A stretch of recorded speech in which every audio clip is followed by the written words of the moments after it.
Bang apa? Ya nek dalang kesenengane wong gubuk asmara. Oh, Ning nek maca pat ki gubuk asmara ki biasane ya bahwane engko terus ya gentena ben aku ki ora iso nek aja ketara. Ngono kuwi ya gentena ngono ya. Lah iya. Wis sak padha aku sak padha. Lah iya wong besti kok. Iki to, kok to? Ya besti. Sesuk nek Pak Sudi iku nanggap, Heeh. piye tinggali. Lah iya lah, wong Pak Sudi niku manut kok nek kalih kula. Ning babagan resik kula niki manut kalih Pak Sudi. Yo, Biar nembang, makin ora Joko Mati. Sepinten, Mbah? biru iki.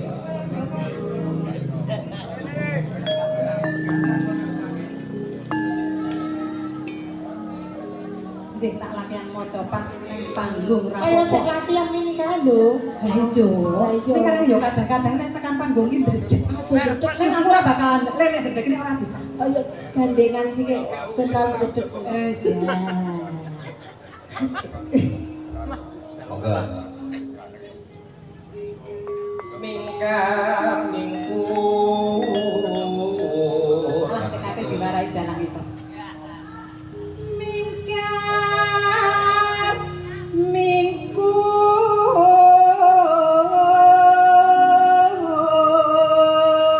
mingkur. Jan iso gemlontor banyu kalet ya. Siapa? Tas mriwing wiyangane.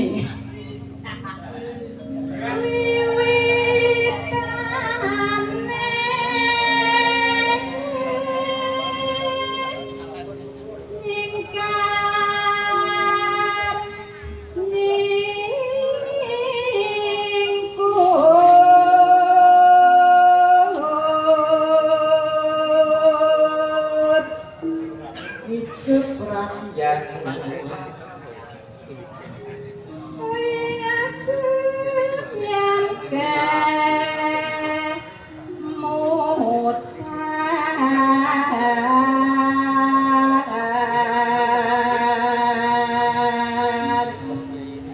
Dasar suarane kok ngono ora piyayine mongko isih timur, Pak.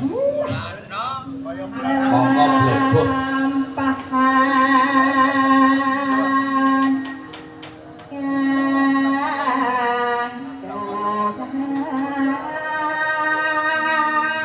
Le bawa hati-hati lah kecolok 150.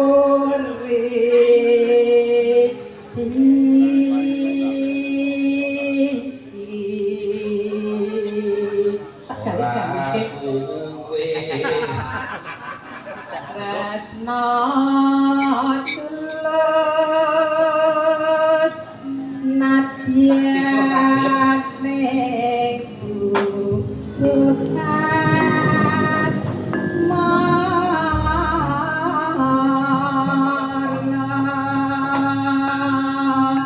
Lah, masih do salah. Berarti dalangnya sembayar. alah dalam kok ngantek bayar Kudune ngoten iku kok. mangga Mbak Titi Aku iki mang eling nyewangi bisu mini ora nyewangi aku sebenarnya. Yo kan bestine kula lho. Monggo. Aku kini Tangane slagene Mas.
Apa kok banyak janji teman-teman. Merasa salah pokoknya. Sudah sih bener sampun yo canggih kula tak medal. Mbah nuwun nawet saking napa nggih dono swanten dengan mugi-mugi rencang-rencang seniman ing gedung niki saged to sepulur kupak napa ingkang dados panjenenganipun saged kasih. Nggih, matur nuwun.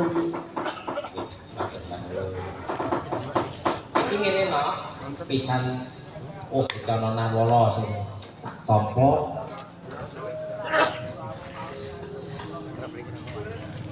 Ujirio Adikarya. Iki request caping gunung saking Mbak Erina. Nggih.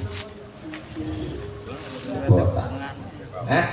Monggo ana sawerane ora tak omong-omongke kena nggo gawe tombok lehku nyuguh gedang mau.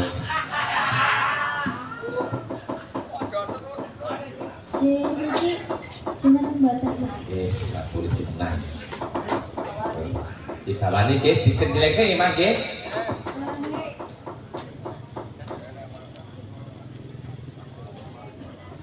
Monggo kula tulis. Monggo Pak Rio kula aturi jeneng ten panggung mriki. Oh, nggih. Monggo disupport to.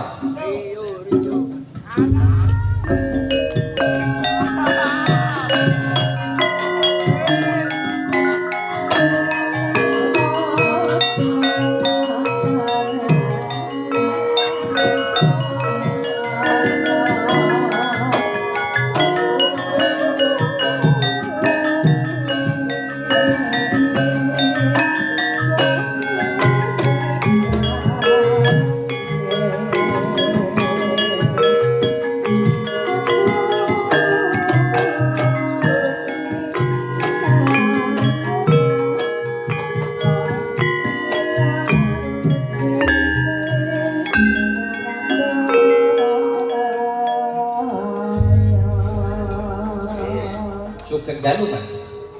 Sugeng dalu Mbok Cangik, Mas Mbok Nggih, asma sinten?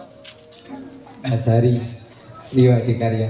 Oh, nggih. Matur nuwun. Nggih, menika badhe ngersakaken camping gunung nggih. Nggih. Oh, nggih. Niki sing bawa Mbak Erina napa panjenengan? Terus saged mboten? Dalem? Iya. Saged. Oh, trio. Ngapunten Pak Dalang niki Pak Rio niki nyuwun kalih Mbak Piti. Oh, nggih. Ayo Mbak Piti. Nah, apa cair niku? Cair wekas. Yes. Yes, itu dalu Pak Tio. Nggih. Suwun dalu Mbak Wiwin. Nggih. Nek nganti ora cair iki lho kebangetan.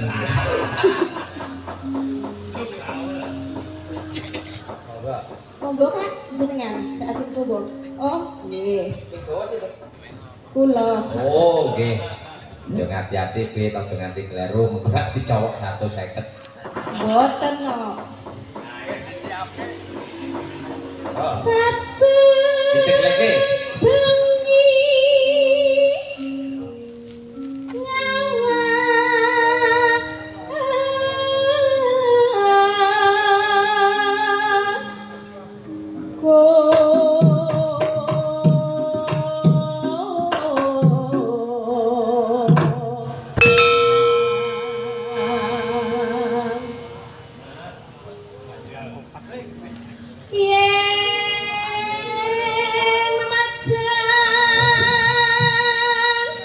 Ceploke ora ketemu kok tekoke lek kenes tem. arek-arek ibu. Kayak ada misi apa ngoten lho. Pripun? Misi Ora apa? situ. Yuk lanjut. Amang karo janur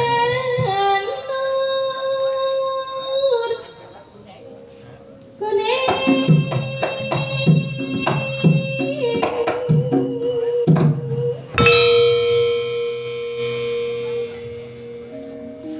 kembang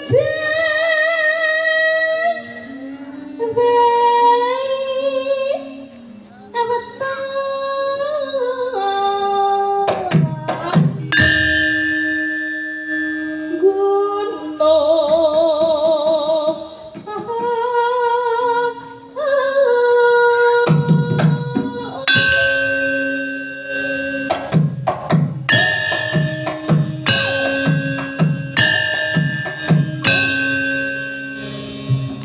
Bapak mau coba boten?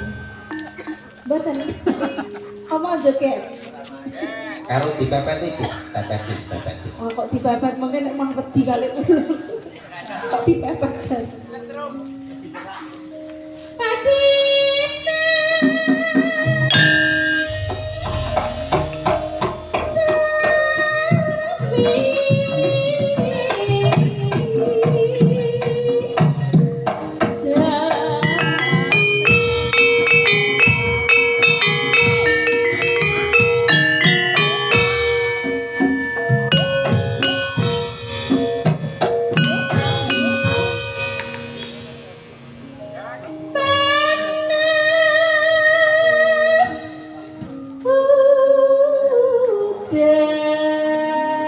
dan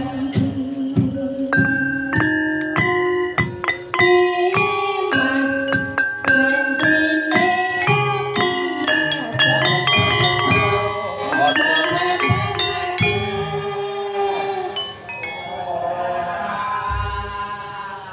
Coba sing muni ora sing gampang kuwi tok dhewe. semangat pokoknya nggih Pak. Ora mengkur brengos-brengos tok. 1 2 3 ora. Wah, Panas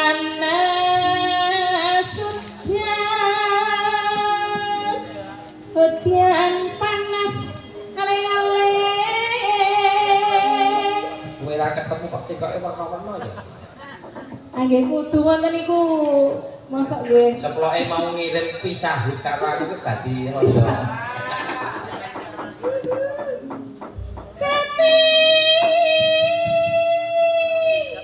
Gunung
monggo kula Monggo lajengaken. lajengi.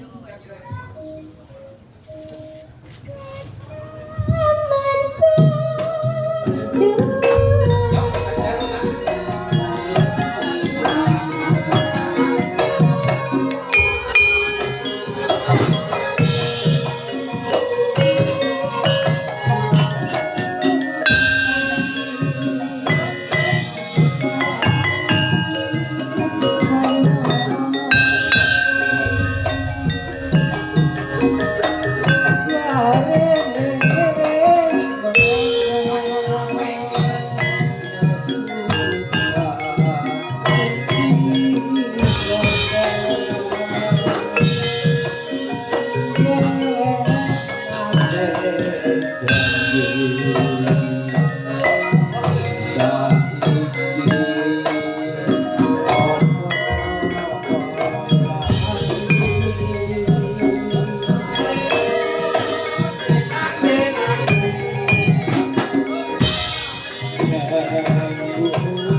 Kanca yang kuwi si eksis semangat. Sokor pisang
gunung besok dadi Pak dalam Pak Bisik Labe nang Pak Elina.